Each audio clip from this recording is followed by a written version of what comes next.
آج جمعے کا دن ہے، آپ کو جمعے کا دن بہت بہت مبارک ہو۔ آج جمعہ جس گھر میں یہ سورت صرف ایک بار پڑھی جاتی ہے، اس گھر کا بچہ بچہ امیر بن جاتا ہے۔ سبحان اللہ، سبحان اللہ۔ میرا چینل ہے @بس وظائف 709، اس کو زیادہ سبسکرائب کریں، بیل آئیکن کا بٹن دبائیں تاکہ جو بھی نئی ویڈیو بناؤں وہ آپ کو بہت جلد ملے۔ آج میری طبیعت خراب ہے اور گلا بھی خراب ہے، ذرا کوئی لفظ صحیح ادا نہ ہوا تو آپ سب نے مجھے معاف کرنا ہے۔ میرے چینل پہ جتنی بھی ویڈیو بتائی جاتی ہیں وہ سب کی سب قرآن آیات اور حدیث پر مبنی ہوتی ہیں۔ ان کی روشنی میں میں آپ کو آپ کے تمام مسائل کا حل بتاتی ہوں۔ جمعے کا دن ہے، جمعے کی نماز ہو چکی ہے۔ اب آتے ہیں ہم اپنی اس ویڈیو کی طرف۔ آج جمعہ جس گھر میں یہ سورت صرف ایک بار پڑھی جاتی ہے، اس گھر کا بچہ بچہ امیر بن جاتا ہے۔ اللہ تعالیٰ آپ سب کی مشکلوں کو دور کرے اور آپ سب کو امیر کرے، آمین ثم آمین۔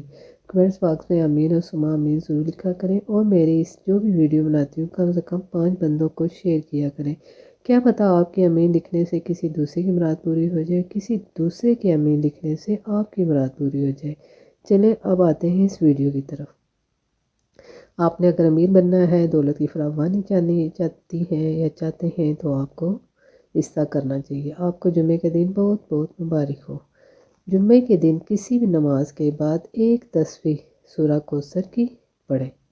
کوئی بھی نماز پڑھنے کے بعد آپ نے ایک تسبیح سورۃ کوثر کی پڑھنی ہے، اور اس کے بعد 33 مرتبہ یا اللہ یا غنی یا مسبب الاسباب 33 مرتبہ پڑھ کر اپنے مقصد کے لیے دعا کریں۔ سبحان اللہ، سبحان اللہ۔ دیکھیں کوئی زیادہ یہ مشکل عمل نہیں ہے۔ آپ نے کوئی بھی نماز پڑھنی ہے، اس کے بعد ایک تسبیح آپ نے سورۃ کوثر کی پڑھنی ہے، اور جو تسبیح ہے وہ 100 دانوں کی ہونی چاہیے۔ اس کے بعد آپ نے 33 مرتبہ، یہ اسکرین پر لکھا بھی آ رہا ہے، یہ آپ نے پڑھنا ہے یا اللہ یا غنی یا مسبب الاسباب۔ یہ آپ نے پڑھنا ہے 33 مرتبہ۔ یہ پڑھ کے آپ نے اپنے مقصد کے لیے دعا کرنی ہے۔ انشاءاللہ تعالیٰ آپ کی مراد پوری ہوگی، آپ کی تمام حاجات اللہ تعالیٰ پوری فرمائے گا، آمین ثم آمین۔